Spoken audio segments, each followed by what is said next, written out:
for future generation. So the significance of the study is water play a major role in various areas, not only in architecture, but also in tourism, landscape, and environmental. It is the most flexible element that can be used during the design process, whereby other famous architects such as Frank Lloyd Wright in his Falling Water House. Water can be interpreted and formed into various possibilities with endless quality of effect and visual upon design. It gives long-lasting impression in use of passive or active element in around building design, and it also connected to nature and glimpse of ocean-like feel. Visually comforting that can invoke a variety of emotions such as motion, stillness, reflection, and hence the possibility of water in sustainable architecture are endless. So I will proceed to the literature review. From the literature review, we will talk about the definition of water in general and the definition of water in sustainable architecture. To begin with, at first glance, water is a simple molecule that consists of hydrogen that attach on an oxygen atom in a smaller molecule. Water is a fascinating substance in the new universe whereby its appearance and feature are unique, then consists of movement and reflection. Its diversity of shape, sound, and colors have myriad of effect with single elements. So water in general, first we will go with water continue to, or scientists as it remain incomplete understood in spite of study done on them. It consists of 4 territorially arrangement. This one is sp3 hybridized electron pair, 2 of which are associated with hydrogen atom, plus 2 remaining lone pair. And second, water are the most widespread substance in environment that can be found in 3 forms, which is liquid, solid, and vapor throughout the earth, which we learned before this in school is through the evaporation cycles. It also behaves in an anomalous way and have a crucial role in the fundamental process of hydrosphere. So the first, water is actually the largest concentrated in hydrosphere. So hydrosphere is ocean, sea, and surface terrestrial water, including lakes, stream, underground water, and all the snow and ice. So what water make up on the earth is including on the hydrosphere. And fourthly, the earth water has six main reservoirs in which water reside on ocean sea covers. Around 96.4% of it is in hydrosphere, and underground water is 1.68%. Water masses transform from one form to another by the process of hydrological cycle in which there's continuous shift of water around the earth. So next is water in sustainable architecture. So first, in sustainable architecture, the usage of water actually encouraged by environmental and social reasons. The usage of water is effective in cooling interior spaces, and with the right combination of plants, it will create a natural air conditioning. Architects use material to form idea, while the usage of water as an element could become a strong point, be it as a gathering space, place of culture, or place of imagination. Third, the relationship between water is clear, explicit in the diverse functional and symbolic interpretation. Moreover, water could be motivate and invigorate people with their manipulating sense, making feel distinct sounds and sight and touch. However, the new budding contemporary designer in nowadays in urban and architecture address water as an element in different point of view, creating a new mode of practice that change the relationship with water as a natural resources. Other than that, we will go to responding to climate changes. First is due to the consequences of global warming, which is due to the human causes and negligence, and brought upon climate change that pose long and short-term effects to human. So with the rising sea level, serious improvement in development challenges are to cater demographic growth, at the same time managing with the current system. Climate changes has put a strain on the current under-designed system together with rapid urbanization that have imposed serious consequences. Long-term strategy are needed to facilitate and trumpet implementation of flood management to management. Two and three possible measures in facing rising sea level and flooding disaster on waterfront entitled the design of water architecture. This one I refer to a studies where there's two ways on handling a rising water, rising and urban flooding. While retreat, in fact, our first strategy means taking a step back from a problem itself and avoiding any potential catastrophic blow through the infrastructure and housing safer ground. Defend and attack are intended possible strategy to build coexistence with water. Defend involving construction of engineered defense infrastructure to prevent water from entering the existing built environment. Managing natural resources. Water in architecture actually play important. Excuse me. Yeah. You left 30 seconds, so I think you should move faster. Oh, okay. Managing. So I just brief through. So water in architecture play an important basic role in resource conservation. Various we can be used to be exploited as a passive cooling system, being indoor or outdoor temperature, in evaporative cycle of water similar to hydrosphere. I will brief to the research methodology. The methodology used is a content analysis, approach to qualitative and comparison. So the highlight is what is taken into account as a natural resource to manage and preserve, but also possible instrument for sustainable design.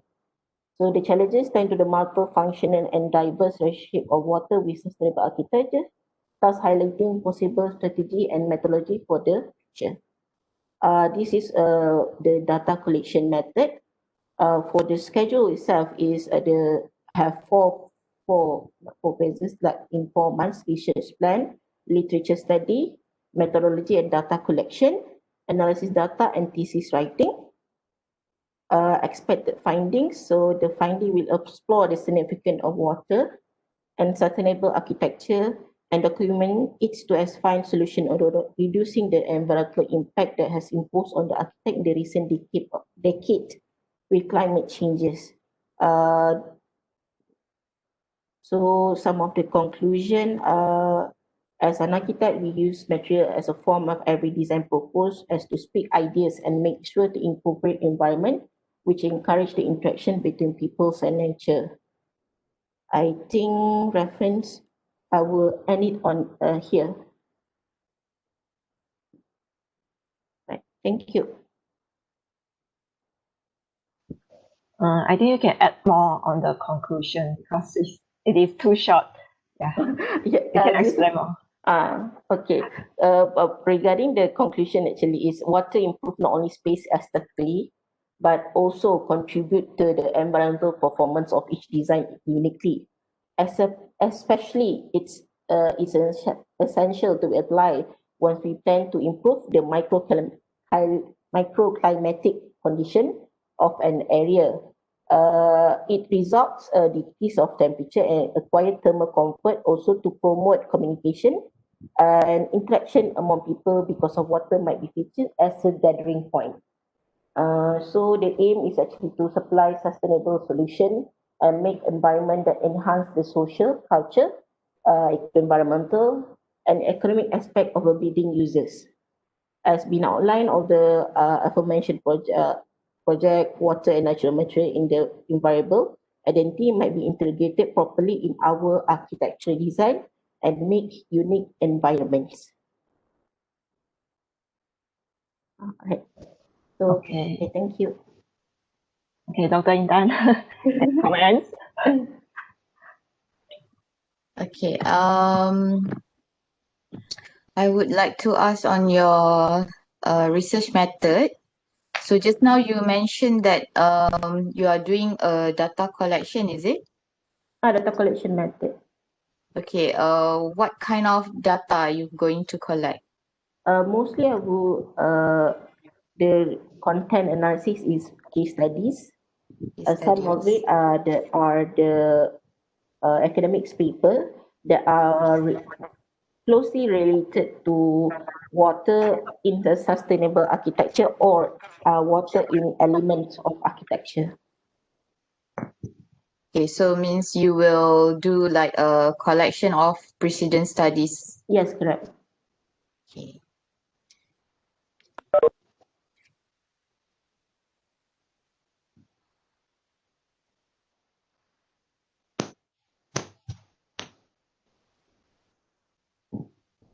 Anything more, Dr.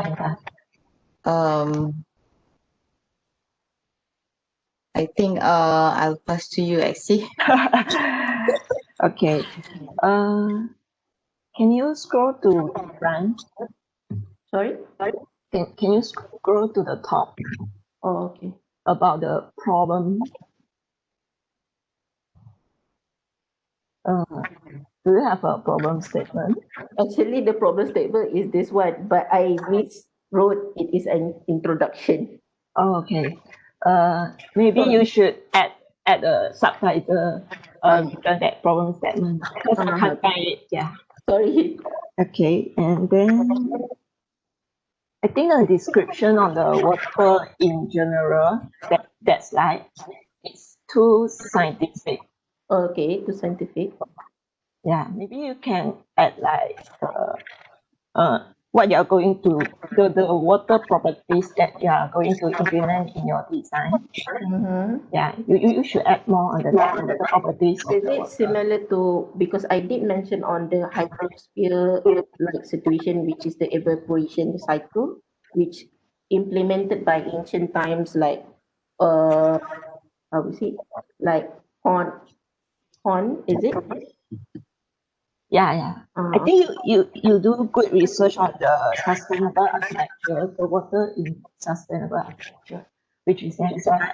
I think you did a good research on it, but then for water in general, I think it is too scientific for some statement. Okay, all right. Okay. Do you have any question?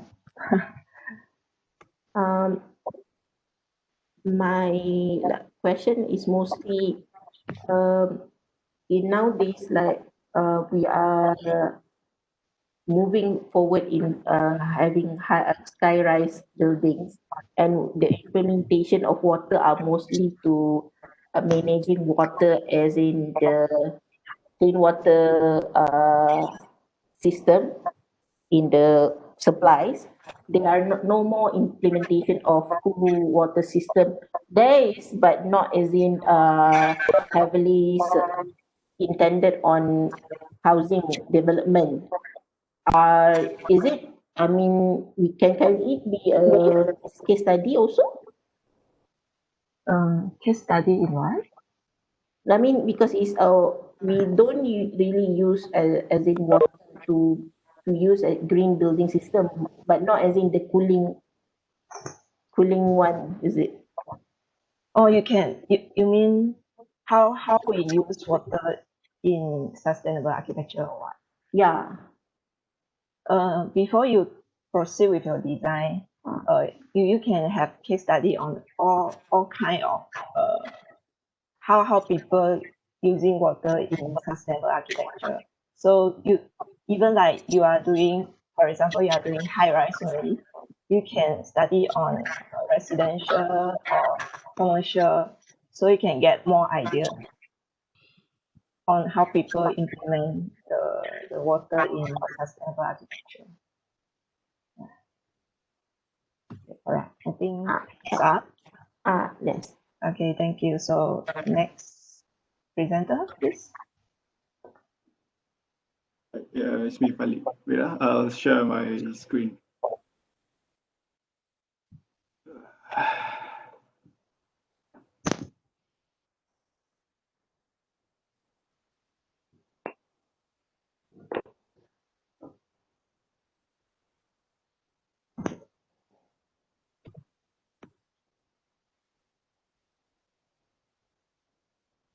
You guys can see my screen? Yes. All right.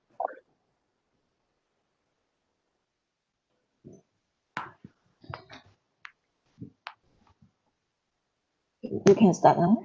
Okay, sure. Okay, greetings and very good morning to our external panel and fellow classmates. Today, I would like to present my research proposal for assignment 2 entitled Enhancing Aging in Place Living Environment Through Elderly-Friendly Housing Development in Malaysia. First, I would like to present on the background of this research study as reported by World Health Organization's numbers of elderly aged 60 and above will increase from 11.7% in 2013 to 21.1% by year 2050. So relatively, it means double the numbers from 840 million to 2 billion in 30 years' time. So this is what we call by population aging. So most often than not, this is because the increasing fertility rate and decreasing in mortality rate globally. So it is also showing that overall healthcare system is improving and people are much having a better and healthy lifestyle nowadays. So deriving from the population aging issues, so the concept of aging in place has gained more attention and interest among elderly worldwide as the new living environment for them. So next is so Malaysia is not excluded in facing population aging. Demographically, we are still considered as a young nation compared to other developed countries. Having said that, we are also implementing the concept of aging in place, even though it's a relatively is new. So the first provisions of elderly homes in Malaysia in general, existing provision of elderly homes in Malaysia is not included in local housing program, as the provisions of elderly homes is under Ministry of Women's and Family and Community Development. So as we all know, concept of aging in place here in Malaysia is new and the awareness among public is very minimal. With not only that, our existing infrastructures and current facilities available are still limited and not really addressing the needs of elderly here in Malaysia to age in place. And worse, we are neglecting elderly social living environment by separation and total separation in providing services for them, as we know, all the daycare service and old folks homes. So deriving from that, options for our elderly to age in place are very limited and most of current home design is not suitable for them to age in place independently. So here's my findings based on three research gap based on my findings.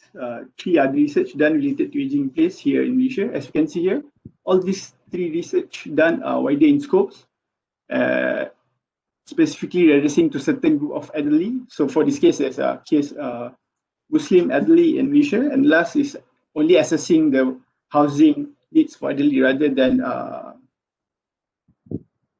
research on implementations of improving for the elderly houses. So it shows that in addressing and improving current services facilities for elderly. As my research topic is more on implementation of elderly friendly property development in line with enhancing concept of aging in place. So here's my research question. What are the challenges and opportunities by implementing elderly friendly property developments? What is the preferred living environment for elderly?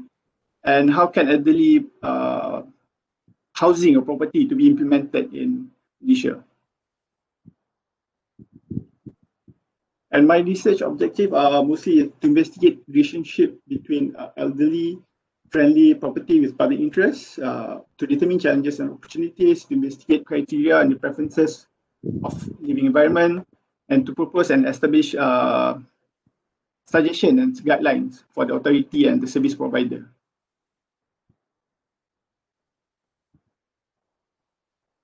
So my scope of study would be highlighting and to address the implementation of elderly property development, which is in line with enhancing aging in place living environment. And the significance of this research study, considering Malaysia is still a young nation in population aging, so the implementation are crucial as Malaysia will at least address the issues and to create awareness among nations regarding aging in place and for their future planning. So here are some of my, briefly, my literature review. So what is aging in place? Aging in place is allowing elderly to age in place without need to move to another place and to grow old in their preferred place. Meaning the elderly is independent, familiar with their social networks, and there is still social engagement with community. So we are eliminating the separation and segregation practice that we are doing now. So as mentioned earlier, elderly globally are categorized 60 years old and above as an elderly person. And here in Malaysia, we are categorizing 60 to 65 years old as elderly, as that is the retirement age based on Malaysia Minimum Retirement Age Act. So next is a living arrangement for elderly. This is a typical one, which consists of adult care services, home care, independent living, residential care, assisted living, and nursing home. So here's one of the case study, which is Res Raya Residence in Jalan Ampang. So it's an elderly high-rise housing community with independent living and assisted living. So there are two types of units, which is assisted living, which is 300 square feet, which are connected by communal living and kitchen area to be shared, a better environment for elderly at the same time. So by this unit, they are offering services or assistance for the elderly. Then next is the independent living, which consists of 900 square feet. So it's like a typical apartment unit. It comes with 2 bedrooms and implementation of universal design.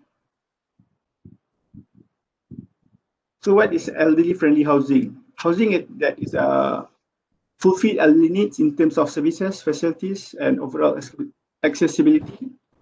Application of universal design as reference and guideline, allowing elderly to live independently with minimal dependency from others, creating the possibilities of home buyer to own an elderly friendly property. So in global, current practice is the implementation of universal design because the flexibility of the design to adapt to any special need, especially for the elderly, and it's considered as a user-friendly for all type of users. Next is home modifications. So it can be called as a smart home by installation of assistive device and changes on overall home structures. So it's relatively easy and simple in improving overall living environment for elderly to age in place. And globally, for housing options, the program for affordable housing implementations for elderly is very limited. As compared to Malaysia, yes, we are practicing universal design implementation, but only for public building, because for housing, there's a big neglection from designers and developers in providing universal design in particular development. Having said that, you can see that we are lack of expertise in understanding of overall applications. Next is planning guideline. As for now, there's no enforcement by government and authority, and there's no documented guideline that can be used as a reference for developer or architect. And housing options in Malaysia, so affordable housing program addressing elderly needs are very minimal, which they only include 1% of the overall development for elderly. So this is my expected findings. Identify challenges and opportunities, preferences of elderly in Malaysia to live independently to age in place, and establish guideline reference for implementation of elderly friendly property in Malaysia housing development. So in conclusion, as the numbers of elderly in Malaysia is increasing, as expected to be more than 10% of the population to 2030, it's really important for government to consider in providing adequate and proper service, fulfilling the needs of elderly to age in place. So with identified challenges and opportunities, government could improve in providing better house program and affordable housing program for elderly. So this implementation will definitely benefit current and future elderly in Malaysia, as the development will be based on their preferences and catering all their needs to age in place gracefully. Last but not least, a proper and well-documented guideline to be enforced by the government in implementing elderly-friendly housing as reference for all parties involved. So yeah, thank you. So, All right, thank you. Is Dr. Intan here? yeah. Yes. Okay. Okay, Falik, I think Yes. your overall research outline is quite clear and straightforward. Okay. So overall, I think very good. Okay. Okay. All right. Yeah, I have the same opinion. I think Yeah. everything is very clear. And it is presented in a very short and precise way. May I ask what is your research method? Okay, sorry, because I thought it's only a topic. I already did the. I'll share the Microsoft Word.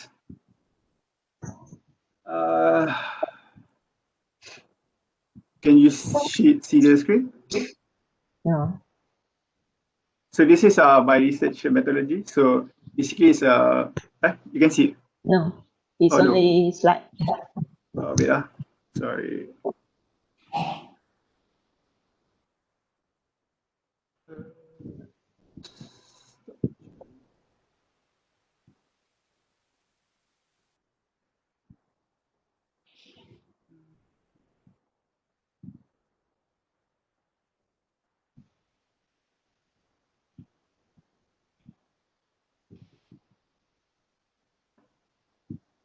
Maybe you just tell us what is your.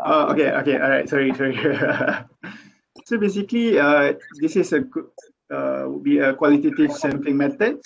So it involves interview and document review. So the respondent or the interviewer would be the service provider, the end user, and the expert. So next, for the data collections method analysis is five steps, I guess. So it's a display data, identifying data, filtering data, and counting frequency code and relating data. So by doing this, we can eliminate all the unnecessary data gained by the interviews. Right. As we all know, all that at least health issues, condition could be, yeah. Okay. All right. I think you lack of list of reference in your slide, right? Yeah, because I Yeah, didn't include. Yeah, sure. I think that's all. Very good All right, thank you. presentation. Okay. Next presenter, please. Okay.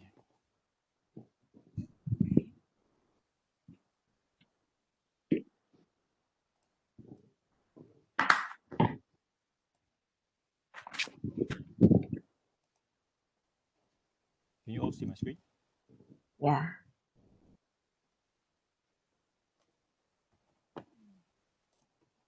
Okay, good morning to everyone.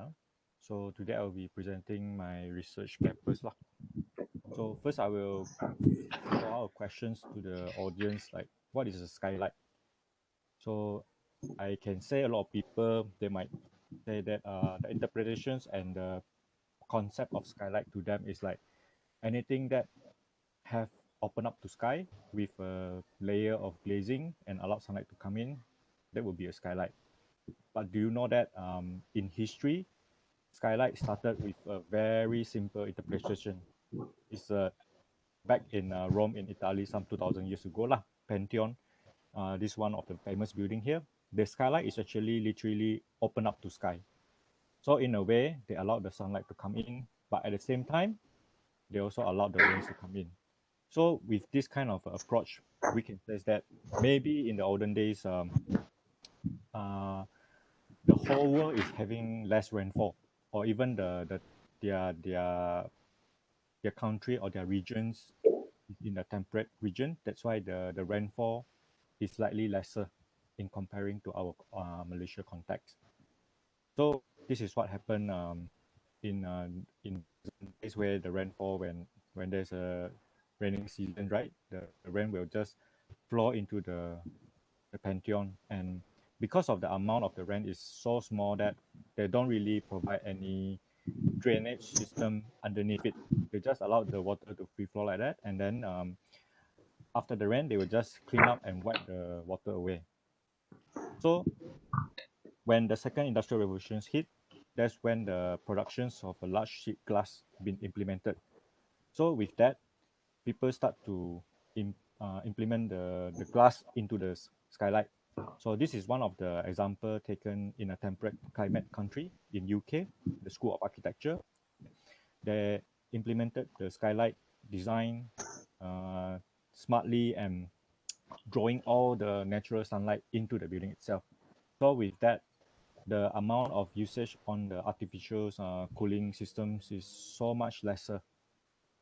And then as compared in Malaysia, these are all our examples of skylight that we can find in Malaysia. The upper left corner here is a practical way to implement the skylight. This is been used in one of the shopping mall in Malaysia, in KL, Tuang Utama. So they actually created this courtyard space to draw the sunlight into the courtyard, but at the same time to allow the skylight as well. And this picture below here is one of the shopping mall as well in Bangsa. So this is a Publica where they created the design in two rows of shops, and at the center part they cover it up with this tempered glass skylight. So in a way, it draw the sunlight into the building, but at the same time, it is blocking the natural ventilations as well. So in a way that they will need to implement the artificial cooling systems into the building itself. And if you are going for a layman term, this will be the skylight that defined by the layman in a normal residential, where the interpretation of it will be just a sheet of glass with a structure supporting it and allow sunlight to come in. So in a way, my research here will derive to a question where what's the difference between the skylight being used in a temperate country and in our tropical regions such as Malaysia. So my research here will be focusing on the effectiveness of skylight in tropical climate. So when after this research, I will be able to determine what are the factors that are affecting the efficiency of skylight performance. So from this research, I'm using the content analysis methodology, where it will be divided into 3 stages. Stage 1 will be on identifying the problem and motivate it. And by having a lot of literature findings and studying on the microclimate of tropical regions, and also studying the types of skylight commonly used in tropical regions. So from there, it will go on to the next phase of stage 1, which is identify the potential factors related to the problem. So there will be 3 categories. One will be on the materials, design, and also installations. And then from there, we'll be able to identify that the methods that can be implemented to increase the efficiency of skylight in tropical climate. And then stage 2 will be focusing on case study, actual data collections, and some kind of an interview will be carried out in order to understand more of the idea or the design intent that that particular architect designed for that particular building, so that we'll be able to do a comparison of data analysis. Yeah. So from stage 2, and we will move on to stage 3, which will be the summary of the data collectors lah. And then from there, we will be able to identify the factors influencing the effective skylight. So problems. Problems that in our tropical region, where tropical climate, we have a long daylight period all year round. especially in Malaysia. So in a way, we don't have any four seasons like in the temperate countries, where the summer is only lasted for 3 to 4 months. But in Malaysia, our climate is like throughout the whole year long, where we will have long daylight, and because of that, we will have too much heat, and we will allow air to enter and all to escape. Therefore, we will having these heat loss issues. And then because of that, the thermal comfort will rises, and the need of artificial cooling systems such as like aircon and fan will be needed in order to support the whole thermal comfort inside that particular rooms. And also for the skylight, some of the skylight is not appealing.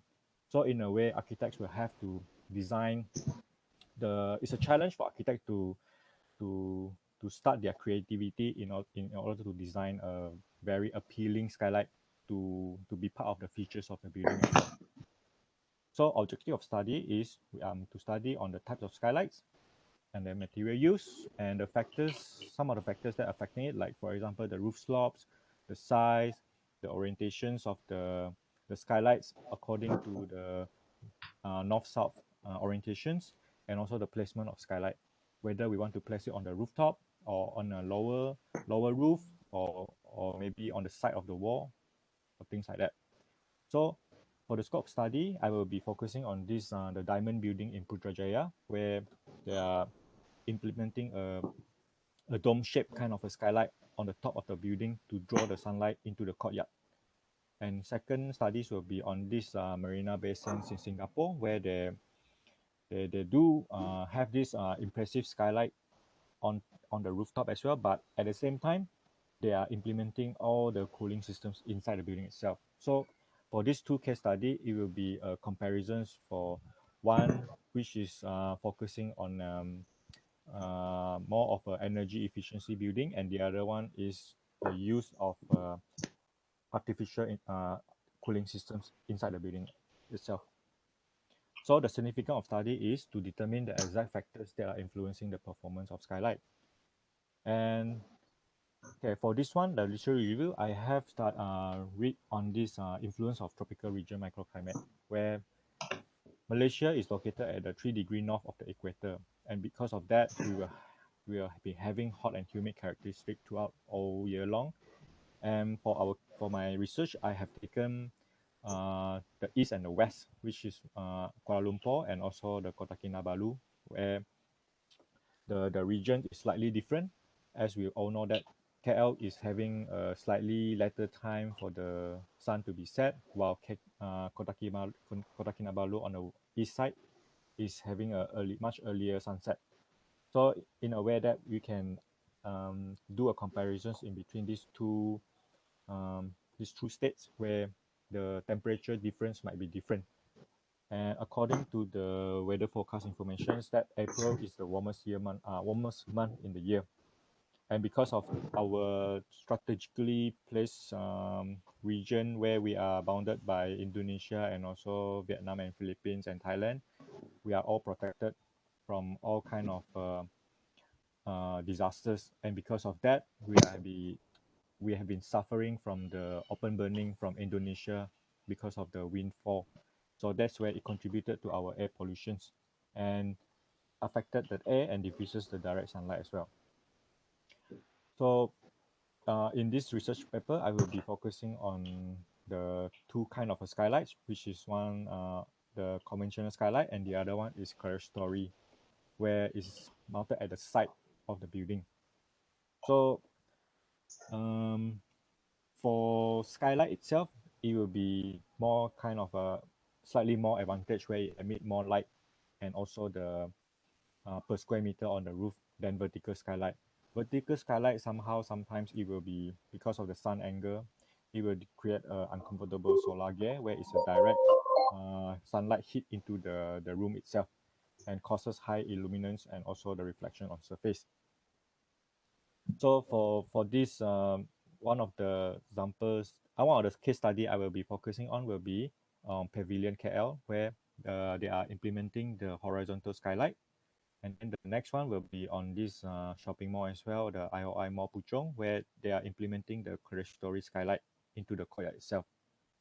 So for this, we are next one we will be talking about on the material.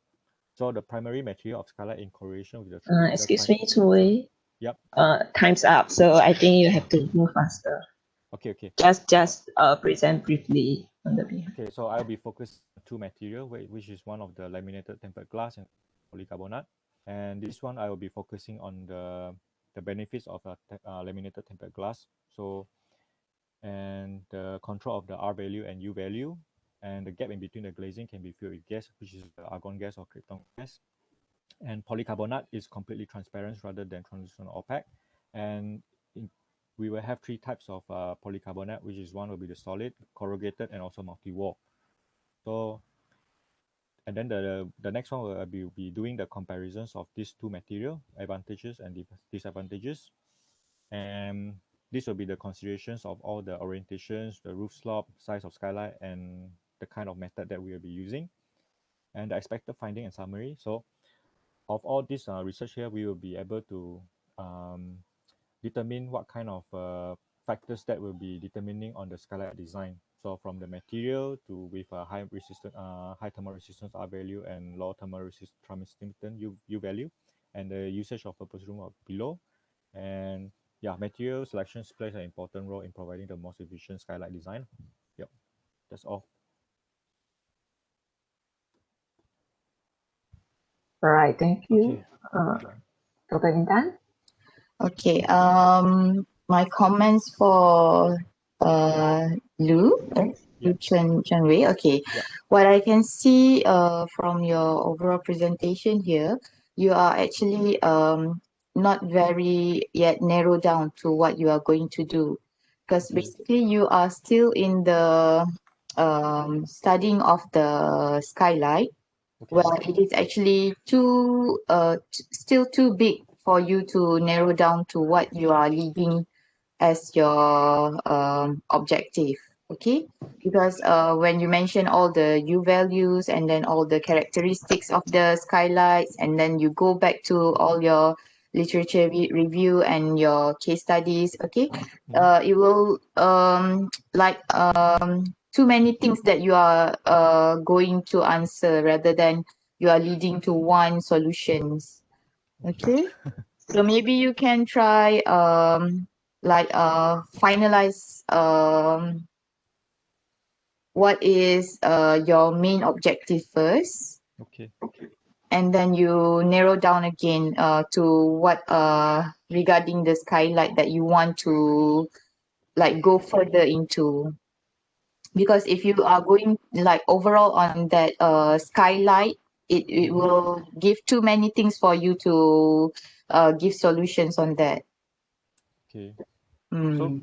So for just now that one, because like the effectiveness, so the topic itself, is it okay, or I even have to like narrow it down?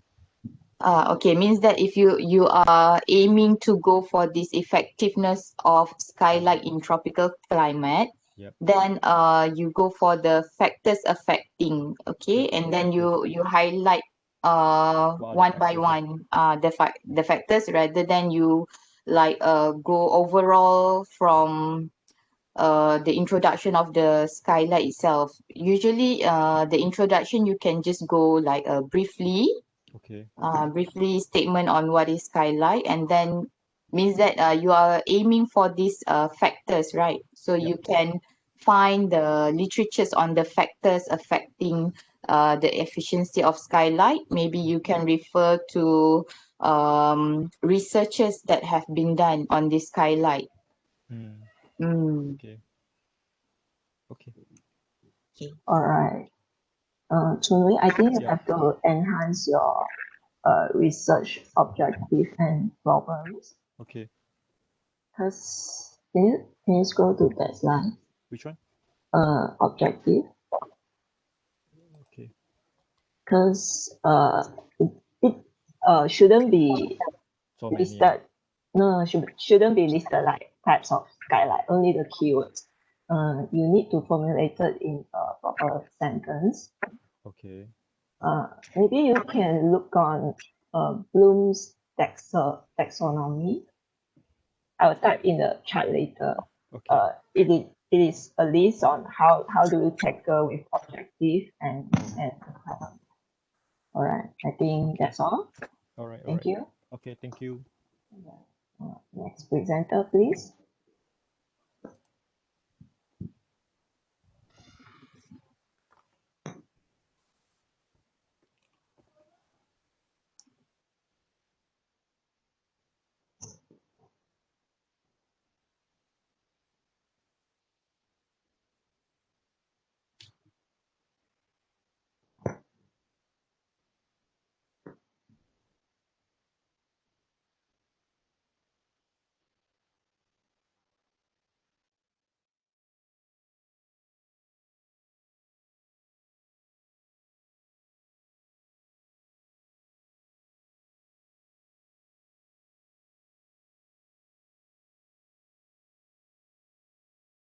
Can you hear me? Is it the mic is okay?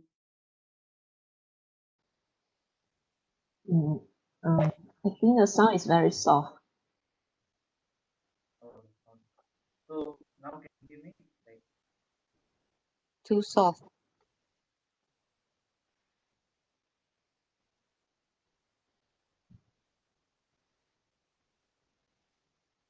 give me a minute.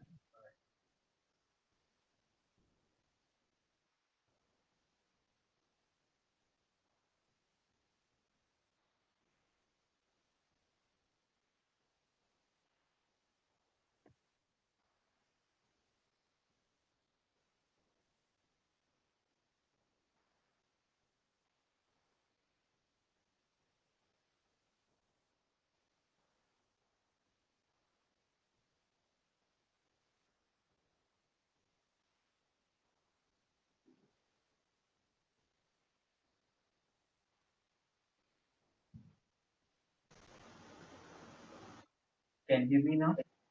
Yeah.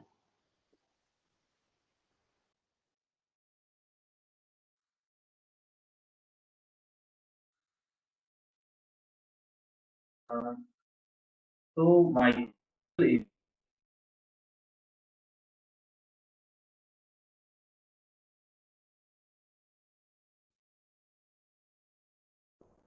introduction, automation and implement of technology where there is like a which is for automate machines, human intervention, to produce reduce the time cost, the cost, labor, increase efficiency.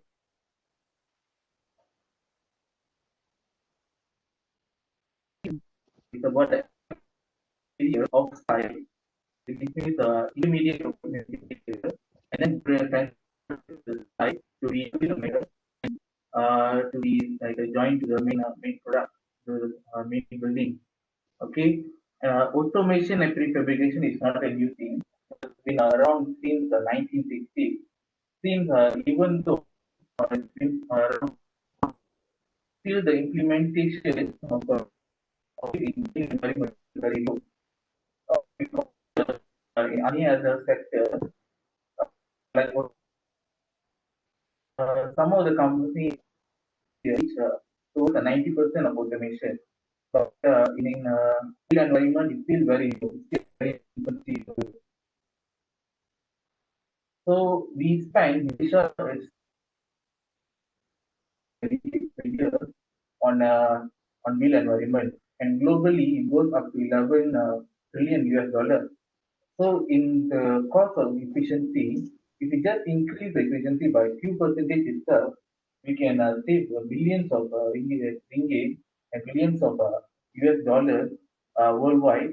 Just in this sector only, because the efficiency from increase level, we are just keeping on our track on using the traditional methods, and we just increasing the capability of our machine, but not the efficiency level. So we are still like a stagnant for the past decade. we are no more increasing in efficiency. So the problem here that I want to say is that the automation application to the built environment compared to other sectors, right? So this technology that enough, and it's not like up to the current standard itself.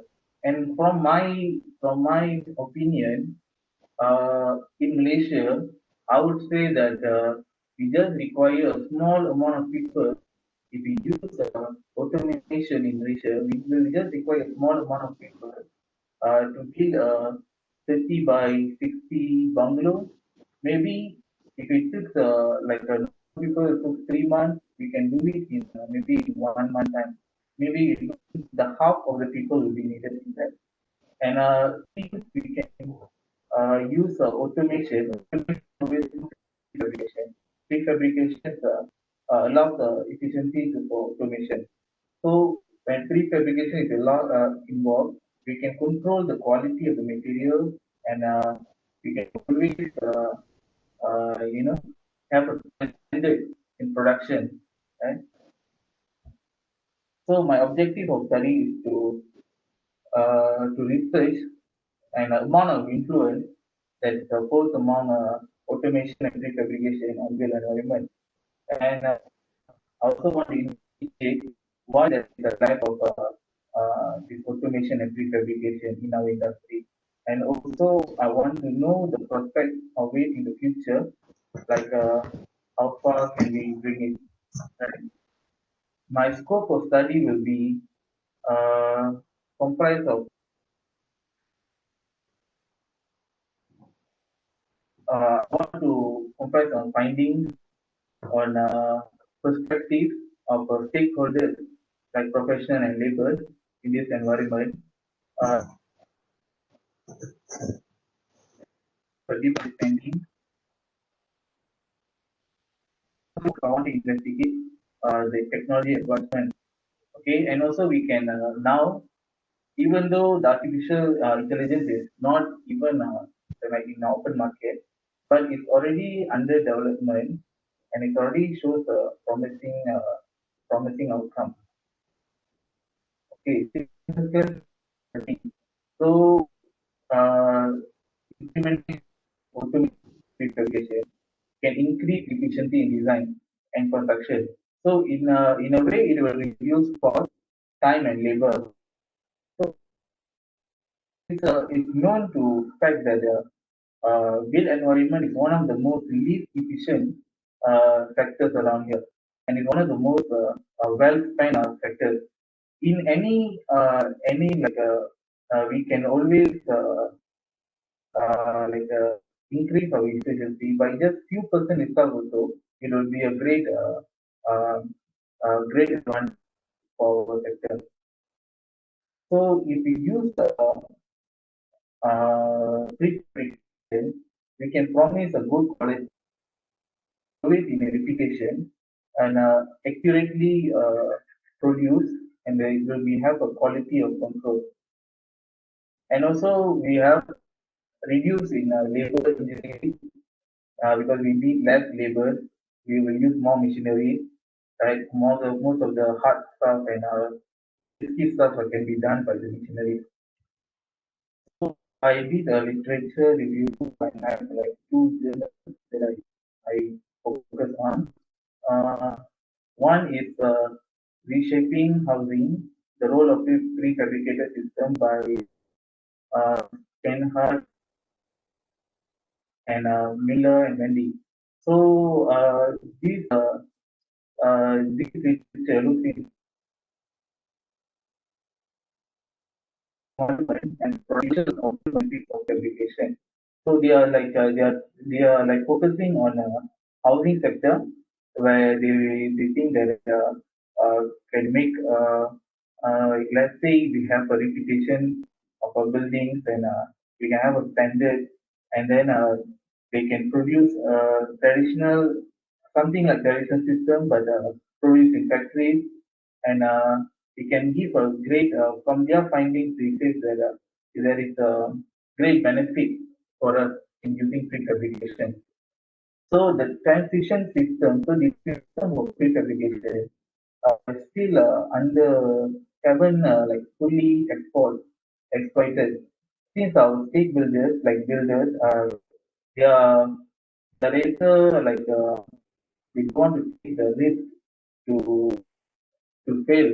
You know, they don't want to take the business risk, and also uh, our the client also doesn't want to take risk, as it's also like unproven system.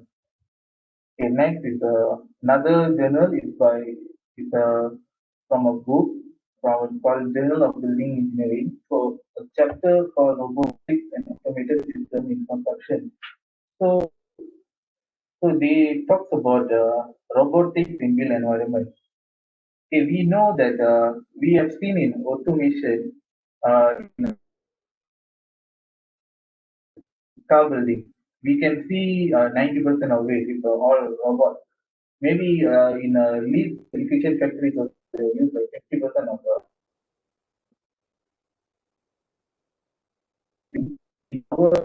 in our sector.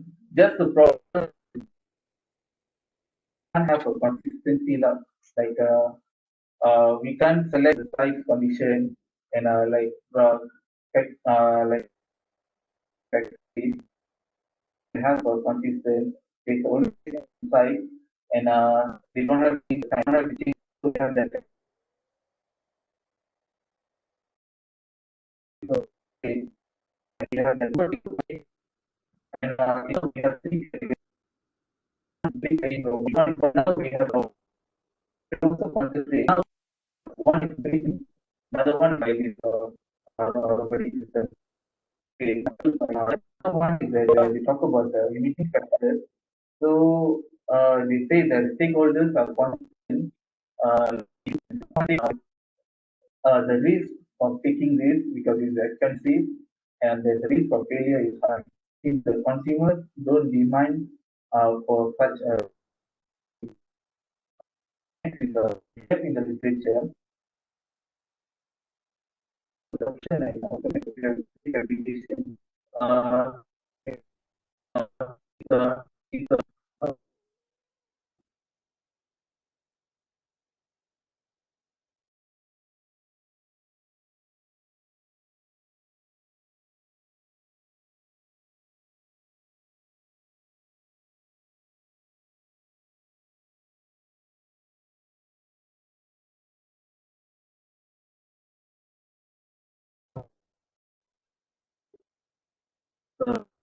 so it is really we we can improve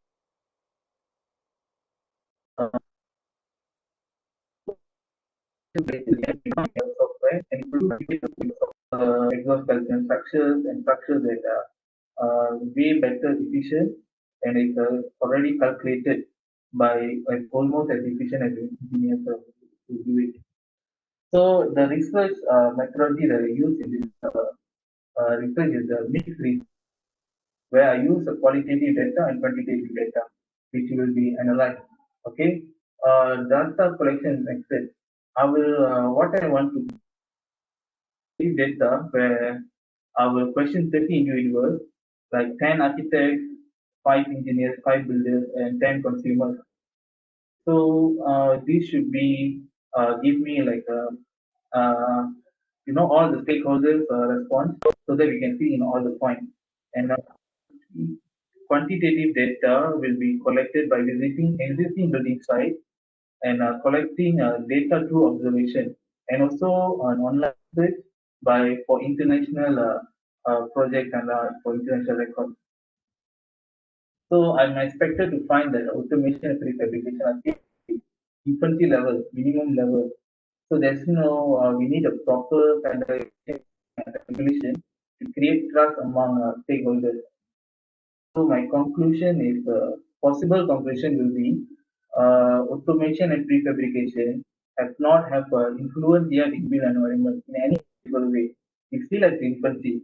We can see prefabrication nowadays already, but we can see it in Windows. Our now we can we don't have to order a window anymore when we're doing a building. We can just use the prefabricated material, prefabricated. Even we have some of other prefabricated other materials. So this will enhance the efficiency at a considerable level. So and also you can solve labor problem in Malaysia. We are a country who are dependent on to support our built environment. So it's not so good in economic way. Probably when Southeast Asia uh, like more developed, probably Indonesians won't be interested to working in Malaysia anymore. In that point, like one day we will automation in our built environment. It will solve labor problems in Malaysia. So these are the my reference. Uh, of my presentation. Thank you.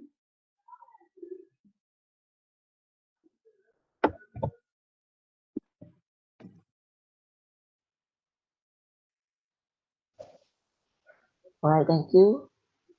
Dr. Intan? Okay.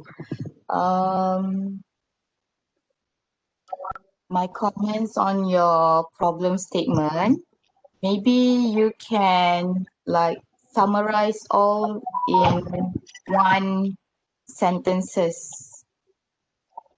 Okay? Okay. Because from here you can see like the statement is in too many point form. So I suggest that you can summarize everything so that your problem statement will be like in a proper sentence. Okay. So clear understanding on your direction of research.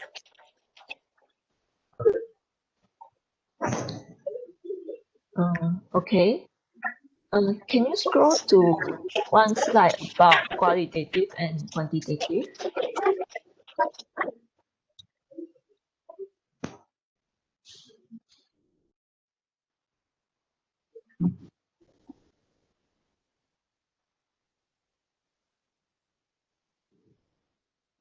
Yeah. Yes. Dr. Intan, is this correct?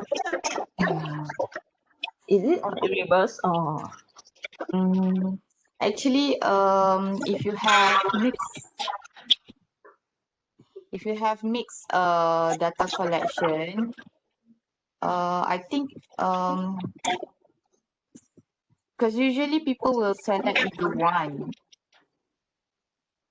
and I'm not sure how you are going to analyze with this both method that you are saying here. The methodology is not clear actually. Yeah. Okay. So I should have two separate data outcome, right? From one is from the existing observable from site, and also from emotional perspective of the site. So I might have two outcomes which I can relate with the conclusion, right? Actually, if you are using qualitative and quantitative, we call it a mixed method. Okay. Yeah. And what kind of data you are going to collect from field trip? Because you say you are going to visit the existing building sites. I was thinking like I want to see like what kind of material they are using, either prefabricated or not prefabricated, and I want Okay. to see the percentage of usage. Okay. I think you have reversed the qualitative and quantitative. For questionnaire, mostly questionnaire is referred to quantitative, while field trip is referred to qualitative. Oh, okay. Yeah, you can search more about that.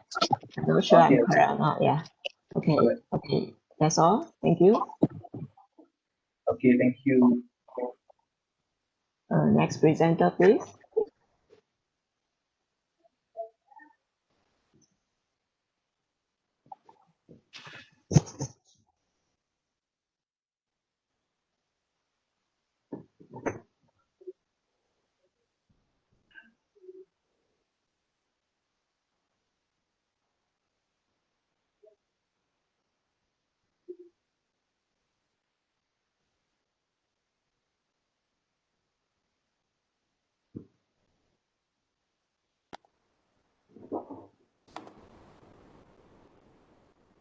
can you see my screen? Yes. Okay, so good morning to Miss Etsy and Assalamualaikum to everyone, including Ethan.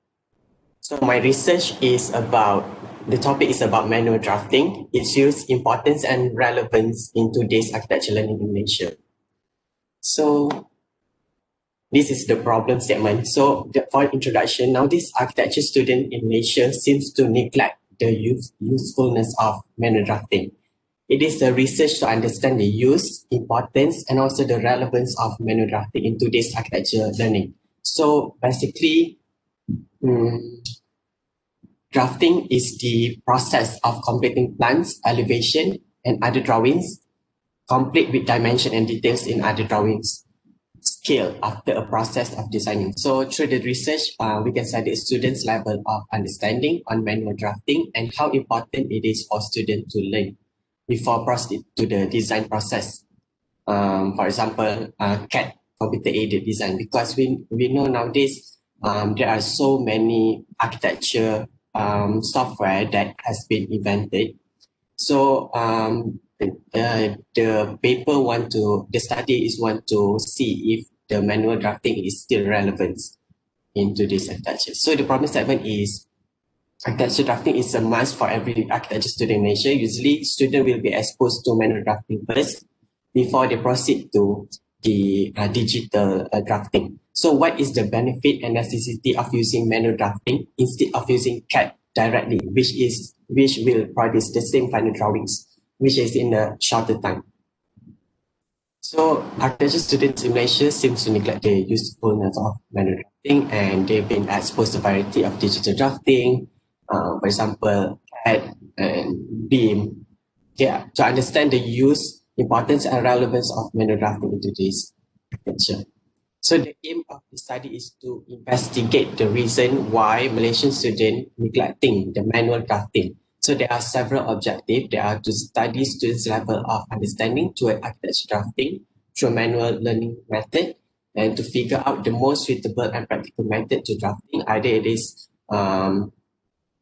manual or digital, which one is preferable.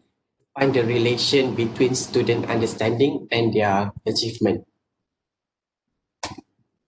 So the gap in the literature is to identify the relevance of manual technical drawing into this architecture learning in Malaysia.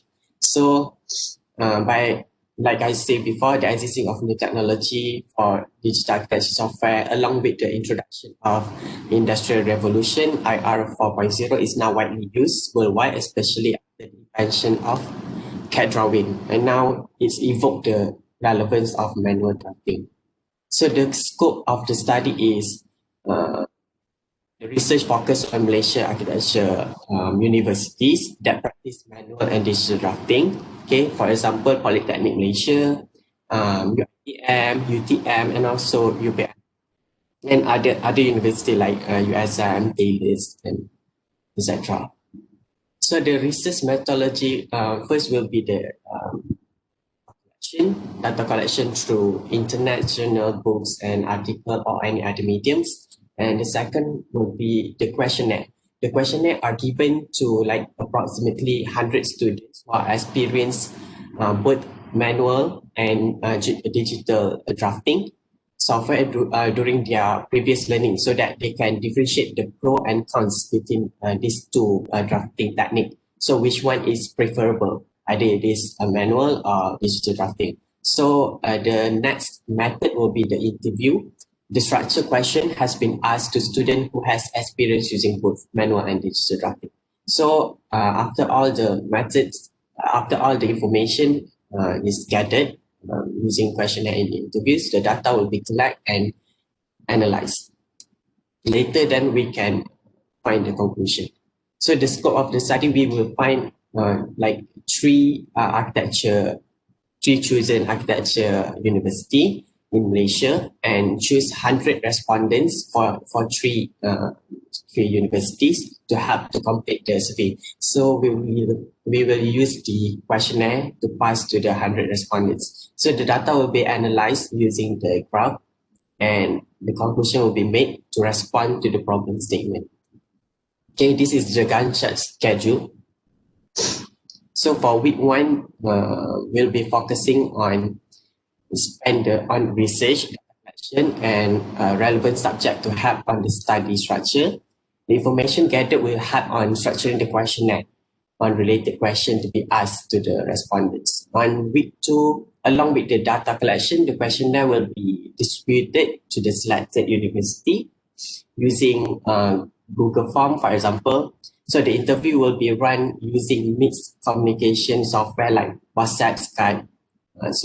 Because nowadays interview we not only use like a traditional kind of interview where we go and meet someone, we also can use the digital communication like WhatsApp, Skype, and maybe WebEx. Okay, on week 3 and week 4, the data collection from the questionnaire and interview will be analyzed using descriptive statistic. And finally, on week 5, the final conclusion can be made to be response to the problem statement. So basically, I only use 5 weeks because the method that I use is questionnaire, and we can get that result instant. For example, for one respondents, maybe we can take like 1 to 2 minutes. So the time consuming will be shorter. So as a conclusion, this study proposes its need to identify the relevance of manual drafting into this architecture learning in Malaysia so that the architecture teaching and learning method can be renewed and improved according to the needs of the architecture demand. So that when we find if something is not important anymore, then we can renew according to the demand. So I think that's all for me. And this is the reference and relevant research that I did for my literature review. So thank you. All right, thank you. Dr. Intan? Okay, Amir. I think maybe you need to add on more literature review. Okay, so that you will have like a background of study regarding on these issues here. Okay. Somehow overall your objective or the direction of this research is understandable, okay, quite clear. Just that you need to have the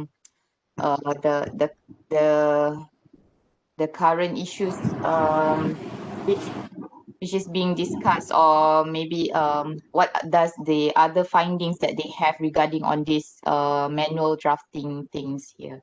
And then other than they do, what are their methods? For example, does every each of the research they have done on this are doing the same interview data collection part like you are intending to do? Okay, because I'm just worried that whether this data collection on interview is not enough. What does the other research have done on these matters? Okay, all right. Thank you, Doctor. Okay. Okay. I think most of you does not listed the reference correctly. Yeah, like the slide here. So you guys know we are using APA style, right? Yeah. You have, yeah. So even in slide you have to properly discount. That's all. That's Yeah. all. All right. Thank you. Yeah. Thank you.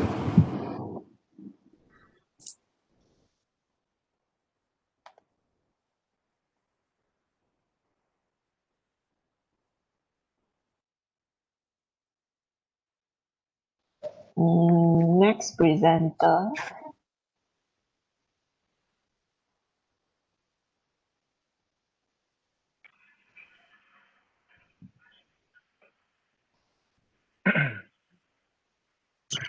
Okay, Doctor, I'm next.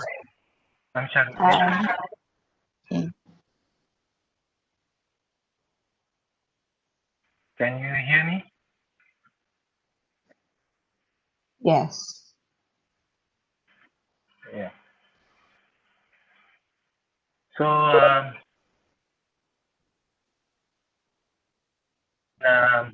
kajian yang saya cadangkan untuk apa ni research methodology ni, research method.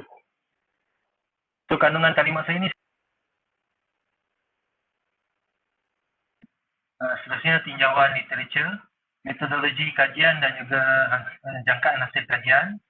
Seterusnya kesimpulan yang saya jangkakan akan dapat.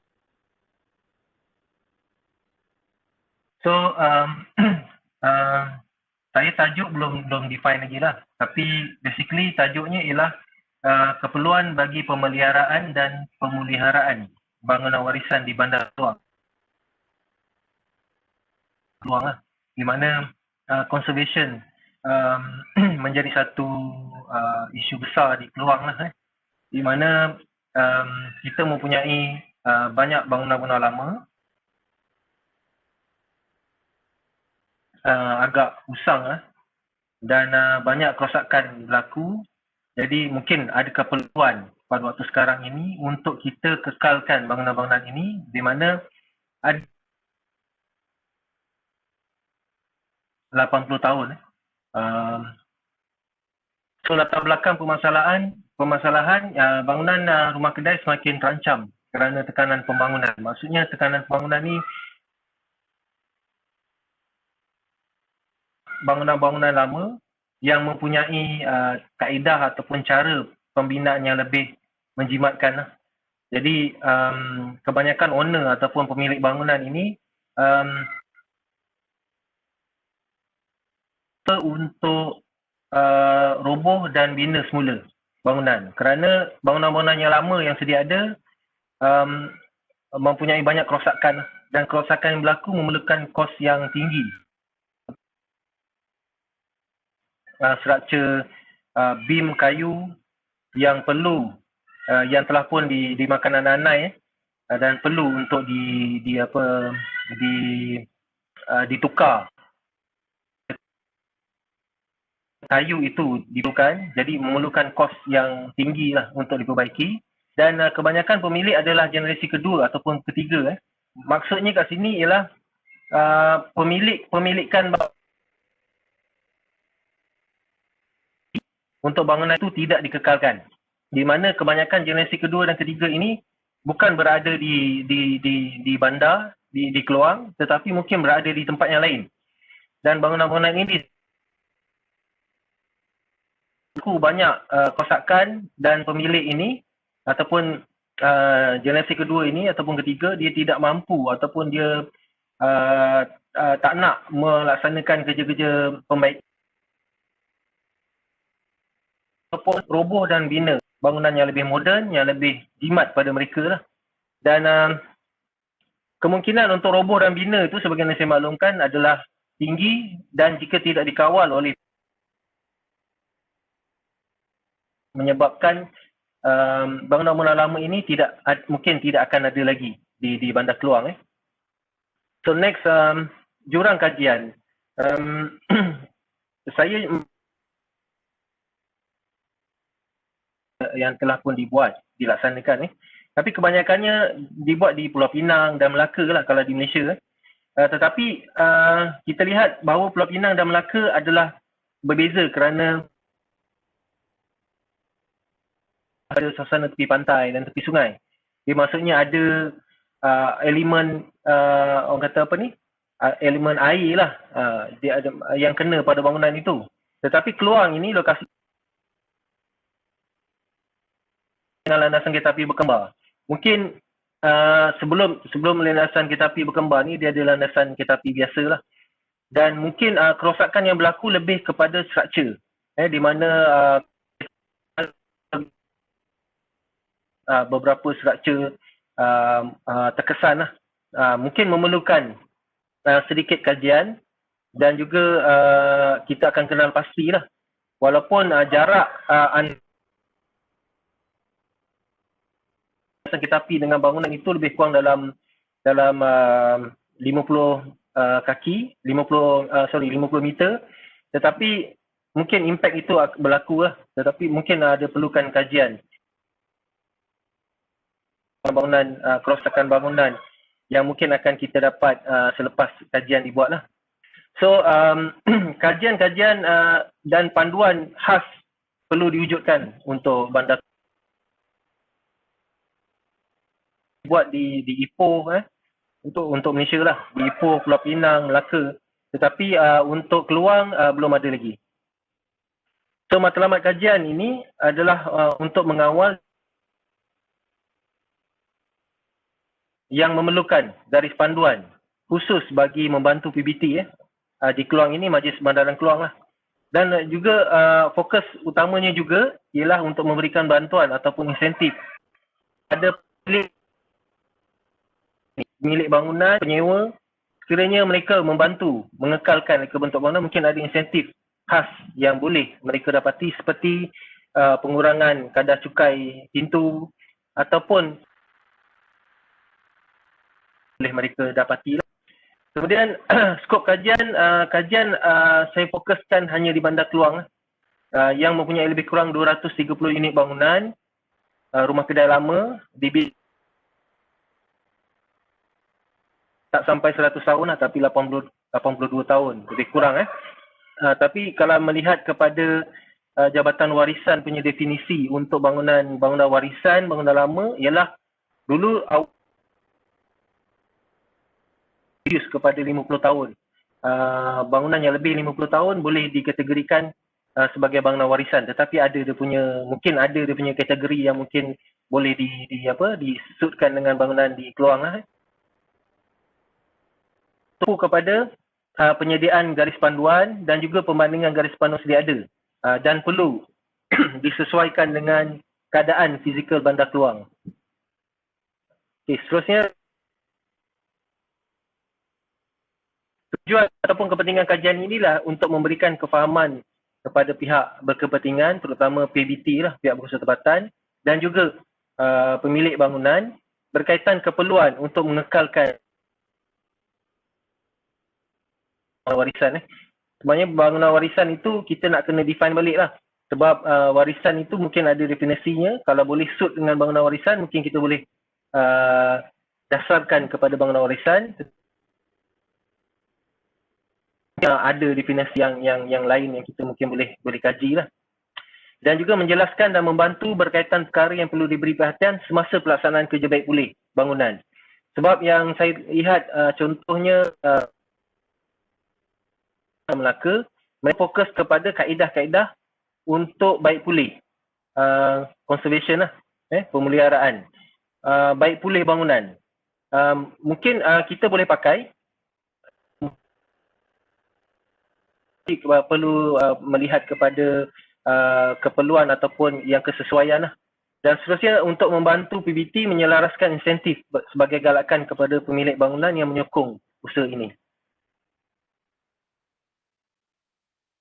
Literature, di sini saya sharekan sedikit berkaitan dengan pemeliharaan bangunan warisan. Terdapat PBT yang telah pun menyediakan cadangan rancangan kawasan Keluang pun ada. Begitu juga dengan Muar. Namun begitu tiada garis panduan khas bagi kawalan pemeliharaan bangunan warisan ini. Perlu melihat Majlis Bandaraya Pulau Pinang ataupun Majlis Bandaraya Melaka Bersejarah, bagaimana mereka menggunakan ataupun menyediakan garis panduan, dan yang penting sekali bagaimana mereka mengimplementasikan garis panduan pelaksanaannya dan juga dari aspek pengawalan. Sebab kadang-kadang pelaksanaan di tapak ini, kalau pihak berkuasa tempatan tu, kalau dia buat pemantauan mungkin dia boleh dapat. Tetapi kebanyakan kerja-kerja tidak dimaklumkan berkaitan dengan garis panduan, mungkin pemilik melaksanakan kerja-kerja tersebut tanpa pengetahuan pihak berkuasa tempatan, dan mungkin boleh gagal lah kita punya usaha untuk mengekalkan. Dan juga mungkin ada keperluan lain bagi tarikan selain daripada pembaikan bangunan, mungkin seperti yang banyak dilaksanakan di bandar-bandar besar sekarang ini, seperti menyediakan mural dan juga mungkin ekonomi, tetapi mungkin ada kaedah ataupun tarikan lain yang sesuai di Keluang yang kita boleh implementkan. Untuk makluman, Keluang ni kita dah ada mural lah, tetapi mungkin kita punya rancangan kawasan khas Bandar Keluang ini mungkin perlukan lebih kaedah yang lain ataupun tarikan yang lain yang kita boleh buat. Seterusnya, tinjauan literatur definisi. Sekarang ni saya pun belum dapat buat lagi. Mungkin selepas ini apa yang perlu dibuat ialah berkaitan pemahaman ini ataupun takrifan mungkin dapat membantu seperti takrifan sebenar warisan, apa maksud sebenar warisan, apa definisi bangunan warisan itu, dan juga definisi boleh gunakan untuk support kepada pemahaman kajian ini, supaya bila kita dah faham, kita dapat laksanakan kita punya kajian ini dengan lebih baik, dan juga penyediaan garis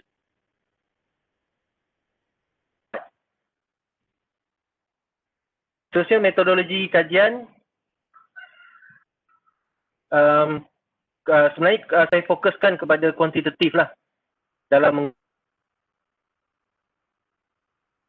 kerana data-data primer ini kita kumpul melalui interview, pergi ke site, kita melihat kepada keadaan struktur bangunan tersebut.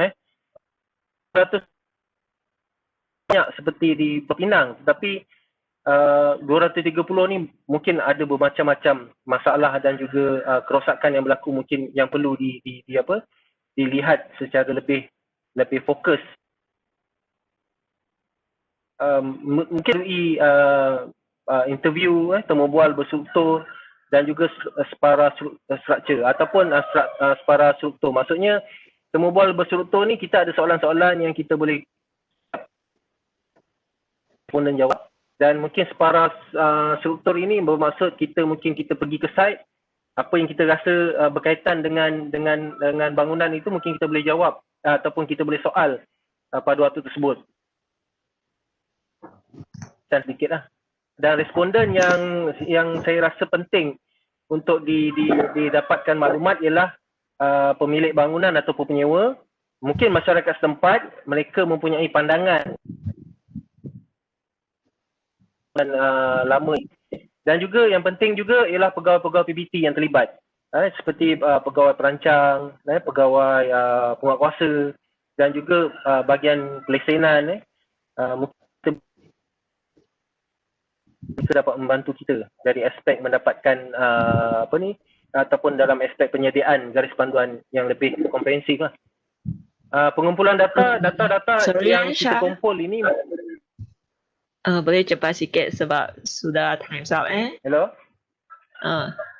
Cepat brief through yang belakang punya sebab sudah Okay. time's up.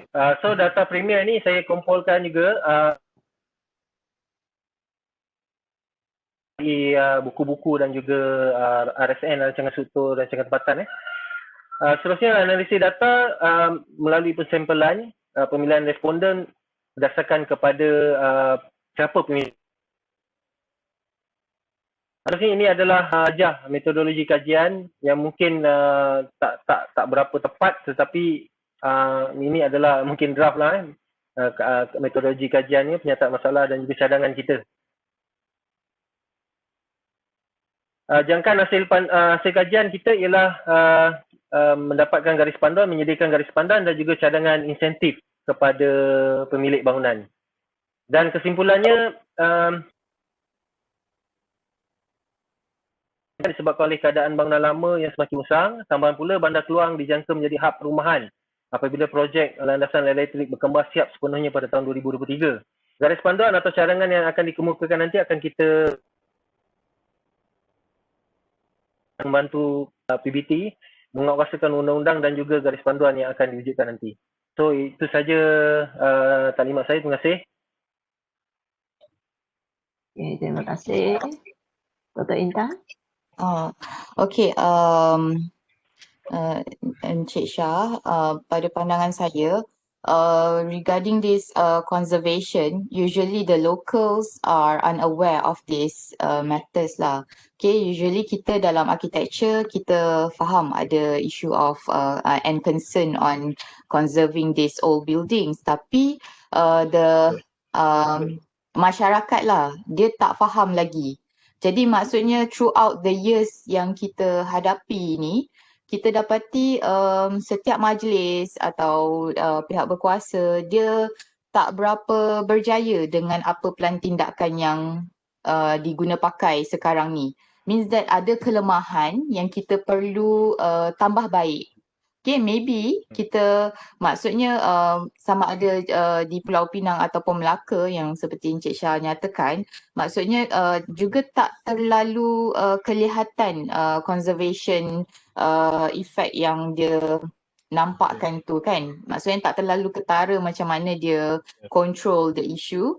Jadi saya cadangkan maybe kita boleh tengok dari segi kajian di luar negara, contohnya di Singapura, satu contoh yang terdekat, okay, bagaimana conservation yang mereka jalankan dan bagaimana dia guna pakai bangunan yang sedia ada kan. Sebab Singapura adalah jiran kita dan dia yang paling close dengan kita punya historical architectural yang ada. Jadi maybe kita boleh go through apa implementation majlis yang mereka ada, guidelines yang ada. And then maybe dari segi literature review di luar negara jugalah. Maybe maksudnya kita jangan tengok dalam local yang kita ada. Okay, kita tengok pada abroad punya view. Okay. Maybe di Asia dan overseas macam tu. Okay, Syah. Encik Shah. Saya rasa you punya research objective macam sangat ambitious. Dia macam melamat satu jabatan. It's too wide, your research objective. Sebab saya rasa you nak solvekan semua problem. So maybe after this you have to narrow down. Yeah. Narrow down a bit. Yeah. That's all from me. Okay. Okay, thank you. Thank you. Thank you. Okay, next presenter, Shafiq.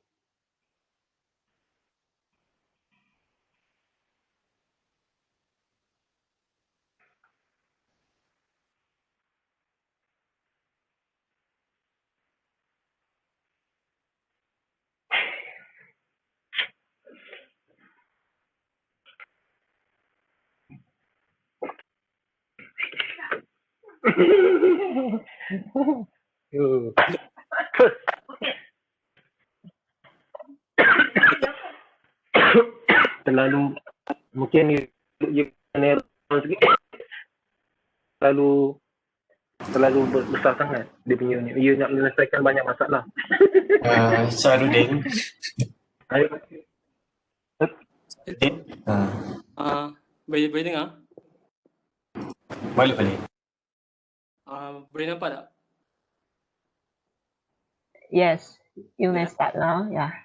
So, hello, good morning. My title for my research proposal is the study of post-Merdeka public housing and the residents. So, the background of my research is that firstly, the role of the Malaysia housing policy, the public housing, the changes of public housing throughout the years, and the focus of my background and my study is the public housing or the low-cost house that's from 1957 to 1969, which is the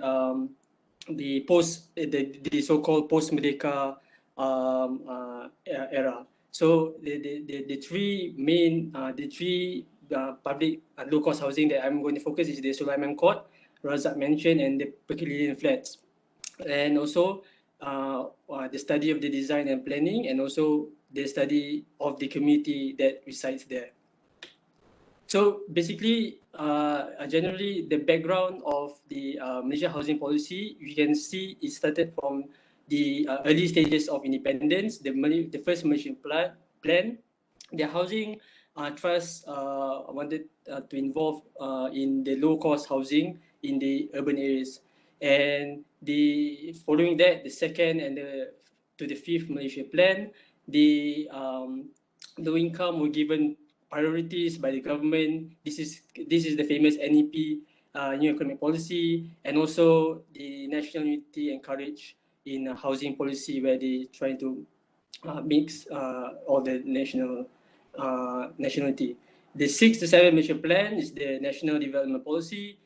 This is where they are ensuring the condition of the houses are much more livable, and also they are building more affordable housing.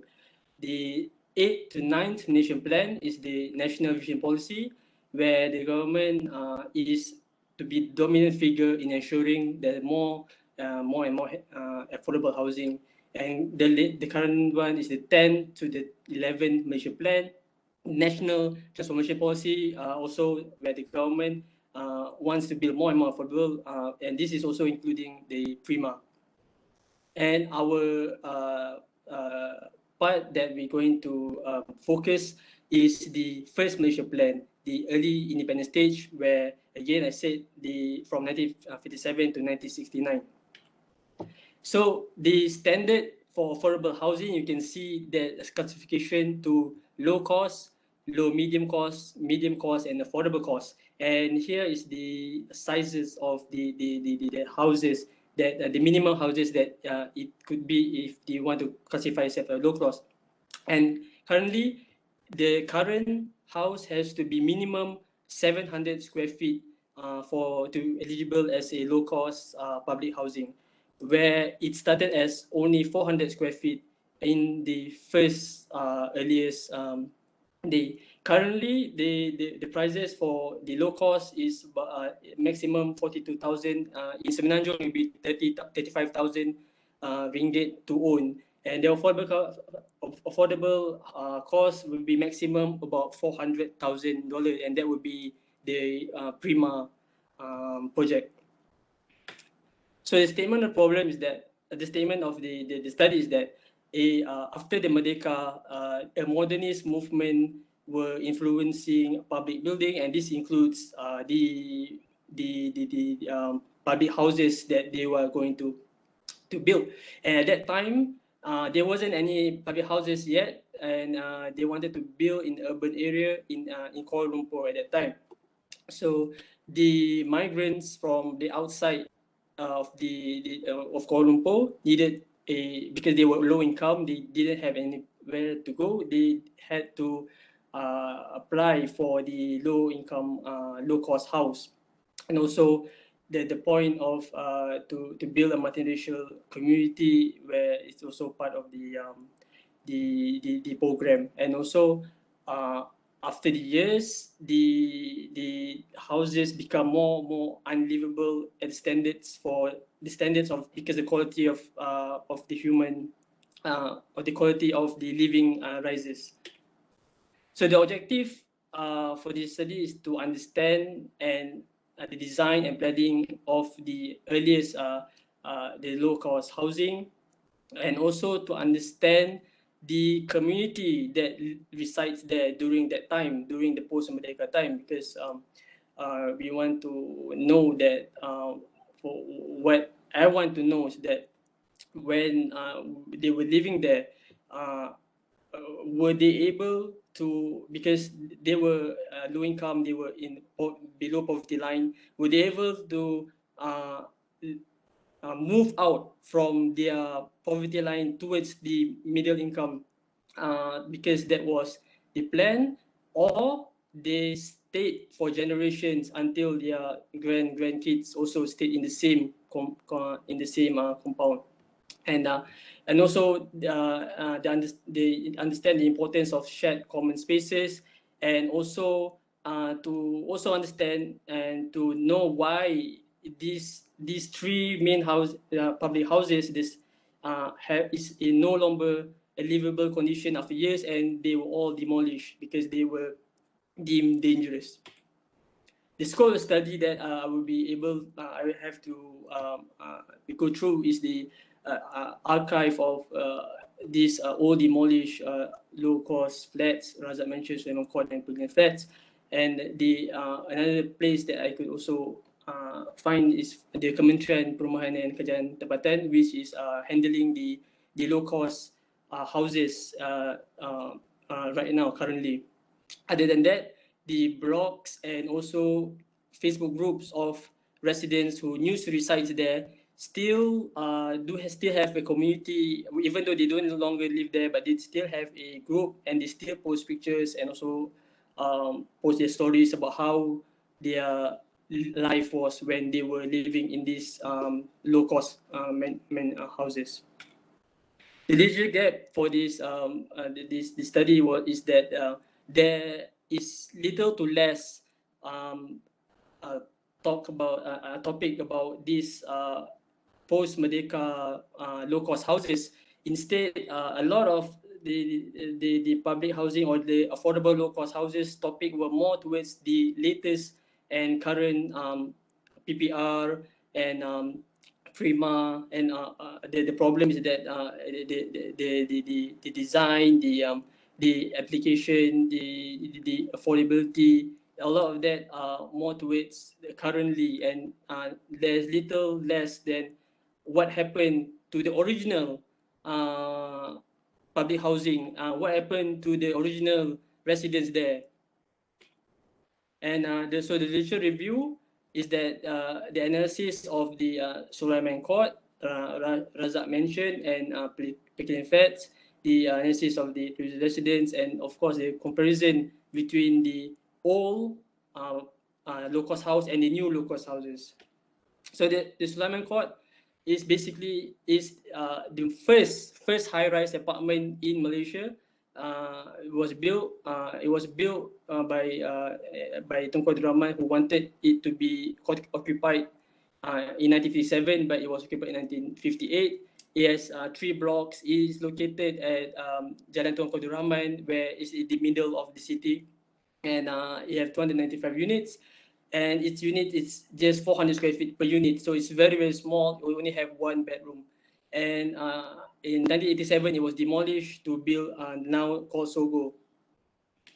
The Razak mentioned is also was launched by Tun Abdul Razak, the second Prime Minister.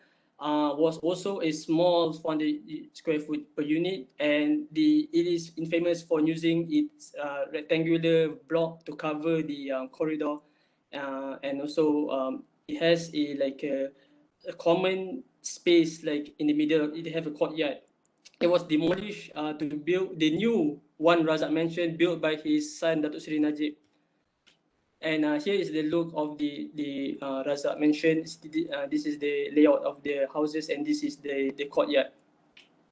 And they have a lot of Razak mentioned had occupants, even though in the current ages, but the last one was about in 2013 when they demolished it. 2000, sorry, I don't remember, but it was still occupied by certain people.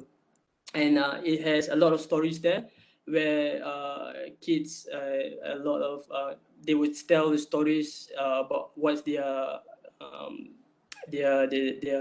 pengalaman when they are living there.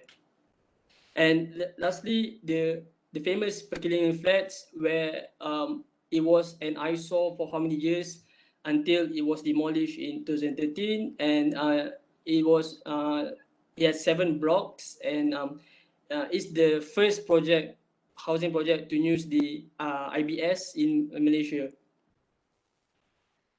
And yes, so the methodology that I want to use is that qualitative research, where I want to use questionnaire interview to gather information about what it's like living in this Razak mentioned, Sulaiman Court and Pavilion flats, by because they have they have blogs, they have Facebook groups, they have all these online presence that still is active until now. And also case study for public housing, as I mentioned before, the three public housing, low cost housing. So that what I expected to find is that what exactly were the thought and process about when they were designing the first project, the first low cost housing. What did they need? What were their brief? What were their objective to make the buildings, and the beginning of a multicultural unity also started there, because even though the first majority was who came was Chinese, but along the years the Malays and also the Indians were also using low cost housing and also mixing. So in a way, before Merdeka, the racial ethnic were living dividedly in the city, in kampong, and also in the estate. But in the city, where low cost income knows no ethnic or race, they would be able to share and also share their culture, because this is where they first integrate. Also, the residents' view of their life during they're staying there, and also expecting to find that the livable condition in the new low-cost public housing or the affordable housing is much more better than the original low-cost housing. And the conclusion is that to understand the past, so that these studies to understand what we were doing in the past, so that we can start designing a much more better situation, a much more better condition, and especially for public housing for the future generation, because we know even now there's still a lot of problem.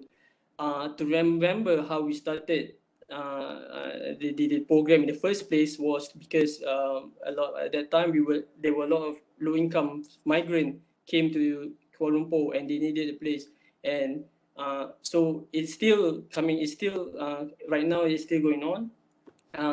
To understand the community that live there. So this is another thing that is very important, is that I would want to know that the community, the residents that live there, throughout the years, were they able to climb out of the situation to the next level, even though living in a very close and tight space, were they able to make that as a temporary place, or the generations after generations occupy the houses until they will be unlivable and had to be demolished because it was too dangerous. Lastly, is to, of course, preserve our history. Like I said, that I think we had a lot of good buildings after the Merdeka, because of the drive of the modernism drive, and we don't really have a lot of study, or we don't really have a lot of documentation. So I would like to make this as a documentation. All right. Thank you, Shafiq. Dr. Intan? Okay. Shafiq, my comment is what I can see from your presentation here. You have too many issues that you want to find solutions for. Okay, so maybe you can like group down into a category of issues. Okay, and then your literature review, I think just now you only have like a case studies on 3 buildings, right? Yes. So you highlighted on each issues of the building, but means that what are the category or the same issues that 3 of this building have that you are directing to your research findings, okay? Okay. Because when you have too many issues and you haven't narrow down what is your focus, so it goes like a bit haywire, okay? So you need to make it more precise. Okay. So it will become more straightforward towards your findings. All right, Shafiq. Yeah. I think generally the direction is correct. And about the literature gap, in order to produce a literature gap, normally we have to review more literature, not only 2 or 3. So we have to add more on the literature. Yeah, that's all from me. Thank you, Shafiq. Okay, thank you. All right. Can we have next presenter, Anas?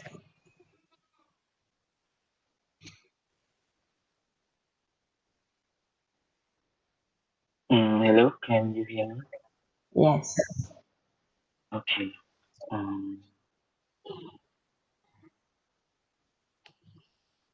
So we share my screen first.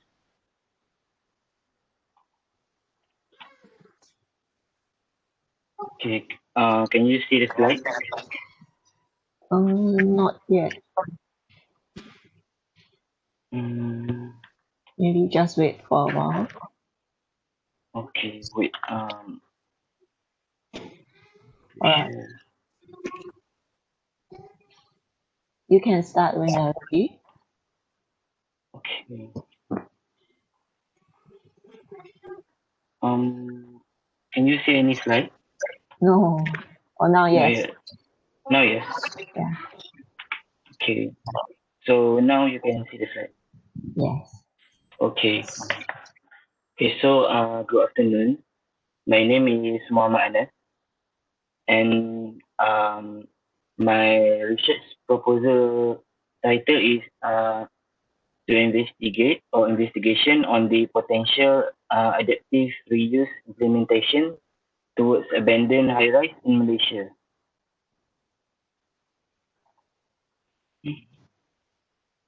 Okay, so as introduction, so this is the 3 main kickstart for my topic. So the first one is the foundation of the topic, which is the title itself. So is to investigate the adaptive reuse and the potential of the implementation of adaptive reuse in the abandoned high-rise in Malaysia, especially in urban areas. So the reason I chose the topic is to study the reliable potential of implementation of the adaptive reuse and how it affects the surrounding. Okay, so the aim of this research is to unveil the potential as well as the implementation of the abandoned high-rise and the benefit the immediate context can get um, while considering the internal and external factors before do the adaptive reuse. Okay, so so the background problem of my proposal is that currently there is already crowded and uncontrollable of high-rise building erected around, we can say around the globe and even in Malaysia. Some finished and they were sold, and while some were left unfinished and some even still vacant. Okay, some were left abandoned without any treatment or any maintenance. Okay, so the method done to implement the adaptive reuse can be several techniques, which is one is the preservation, restoration, and reconstruction. Okay, And then for high-rise building, the method used can be using adaptation and rehabilitation technique, which is by using new adaptation. Okay. Okay. So adaptive reuse is a sustainable planning to cater overproduced high-rise issues to the extent of abandoned due to some technical reason. So we can see around KL also quite number of abandoned high-rise where some unfinished and some finished. And okay, and then the limitation and barrier to gather the data is uh, the limitation and barrier to pursue adaptive reuse. One of it is the legal condition or the legal can say legal information of the land or of the building, because you cannot simply do the adaptive reuse as we know all the land and building belong to somebody. Okay, and then the cost for adaptive reuse or the conserve and preserve process, which if we are constructing a new building, so the high cost, we can see that it is very physical. But for adaptive reuse, we can see that it is actually merging from one existing structure and to give a new life for it. Okay, and then the final limitation is the adaptability. Okay, so if you can see in Malaysia, we have quite a number of high-rise abandoned. So, well, actually, from my opinion, I can say that it is a potential and it is can say something that we can generate, something that we can use back. Well, there's actually some place that have horror story or bad activities happen there. So we can say that if that building will give new life even, so we never know that the people surrounding can accept or not because of the original usage or condition of the building. Okay, so before starting the project, architect or the person in charge need to consider the stakeholders involved and influenced by the impact of adaptive reuse, like I said before. So the most important person, important stakeholders is the person owning the building. So how it will benefit them and how it can give back to them. And also for the nearby context, which is if residential area, so how can it cater the problem? How can it solve the problem of the neighborhood? Okay, and then different sites have different potential because adaptive reuse didn't only fix into one kind of typology. Means that even if one building is the original usage is for industrial, so it can be used as residential as well because there is no limitation. The only limitation is, like I said before, the legal. So refer to the grant, to the land title to know what's the building condition. Okay, so as you can see in the picture, so that is KLPAC in KL. So the original of the building, which is this semicircular structure, is actually a workshop, timber workshop. But then it was given a new soul, and currently it open as a theater venue. Okay, and then the down picture is Empire Stores in Brooklyn. So original it is original as a power plant. So now it's used as creative hub. Okay, so the statement of problem. Okay, so I don't know if everyone aware about this, but UN, United Nations, they have a policy called SDG, which is Sustainable Development Goals. As you can see, the term sustainable itself so can go back to the adaptive reuse. So why it is closed? Because adaptive reuse is actually to justify that a building is can be sustained from time to time. So it can be given new life, but it can be sustained. sustainable from time to time. Okay, but in Malaysia, we have a big challenge that we need to tackle because some of the items that some of the things that we need to improve is to prepare a low carbon emission environment in order to cater the requirement of the SDG. Okay, and then the efficient use of resources. Okay, and then overproduced high rises. Like I said before, we have hotels, we have flat, we have condominium. So currently, the buildings is already supply exceeds demand. So because of that, there are many unsold units, and there are some developers that run away after the building nearly complete. So that is the technical things that happen why the building was abandoned. Okay, so this is the example I can give. So the first one is Highland Tower in KL. So the development is already actually completed, but due to natural calamity, one of the tower fell down and all residents have to move out because of the danger issue. So even currently, they still have the building there. The if we cannot use the building because of the you can say the safety, so the land itself can be used again. Maybe they can go for rehabilitation. Okay, and then at the right side is the boss clan. So if you are familiar with that building, if you go to highway, you will see the building is very prominent. So the building was left unfinished due to economical reasons. But then 1 to 2 years back, one of the developers are willing to fund and continue the project again. Okay, and then at the left side, you can see Safari Lagoon KL.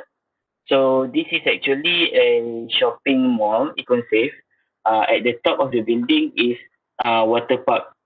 Okay, so previously it's already open, but then closed, partially closed first because of the disaster that person died at the swimming area.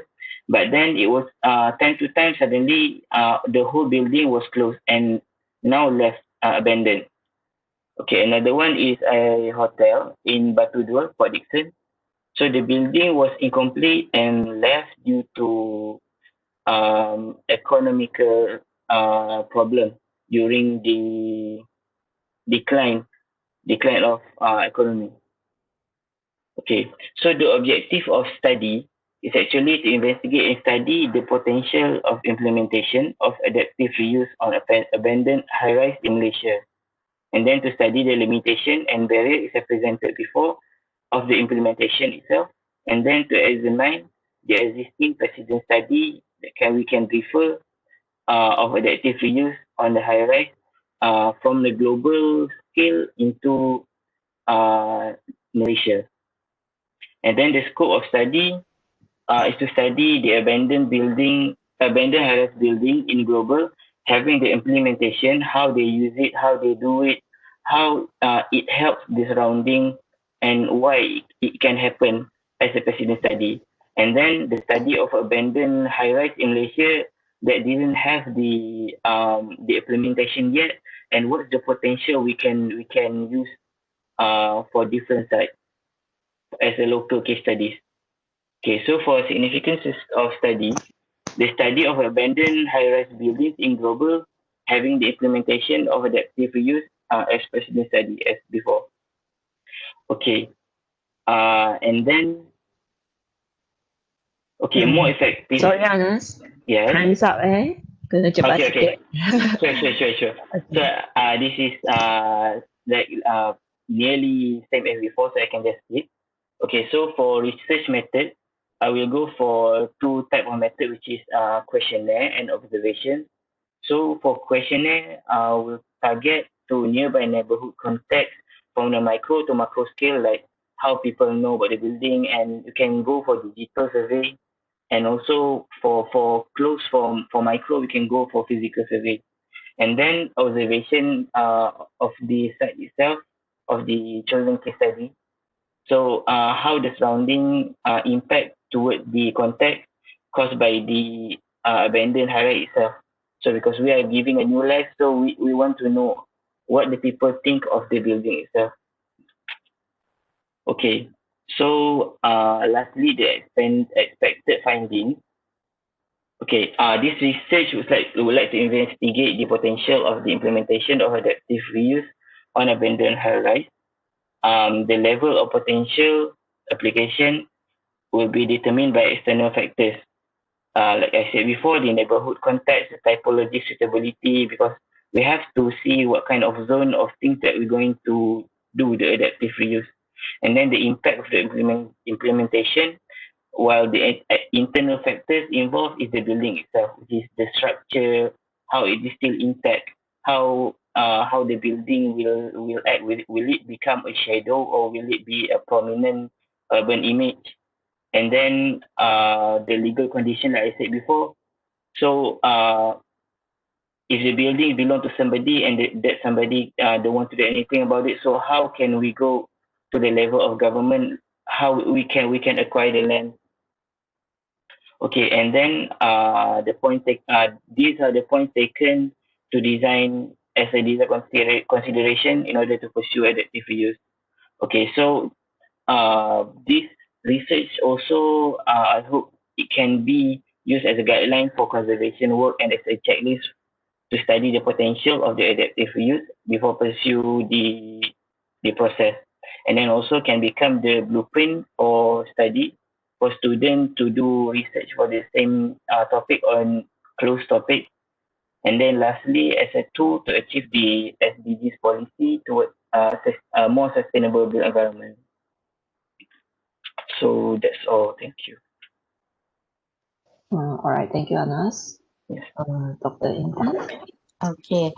Anas, what I think you might need to add on references regarding the adaptive reuse means that what have the other researchers have done, okay, on this adaptive reuse, and then because your issues here, you need to categorize according to the same category for each of the buildings you have shared just now. Okay, maybe you will find the similarities and then what are the gaps of your research here. Okay. Yes. All right, thank you. Anas, I think Yes. the problems, the explanation of the problems that aren't there, I find a bit confused. Maybe it's the way you explain, because the title is talk about adaptive reuse, but it jumped to sustainability of the built environment. So maybe the direction you present, how you present, maybe need to enhance here. Yes. Yeah, that's all. All right, thank you, Anas. Okay, thank you, Miss. Thank you, Miss. Next presenter, Faiz. Actually, Faiz is absent. Oh. Because he has swab test to dia kena pergi swab test. Okay. So Yeah. Kira semua dah habis? Yes. Finish. All right. So thank you, everyone. Thank you, madam. Just hello. Dr. Fat. If I speak here, can you hear the other from Google Meet? Oh, okay. Boleh dengar tak? Yang noise daripada Google. I think everyone, you can go to the next. If this one is already taken, you can go to the two for the peer learning. Can everyone go to the for the group 2 for the Google Meet, except for XC and Dr. Tunjunkan. All right. All right. Thank you, Dr. Fat. Bye.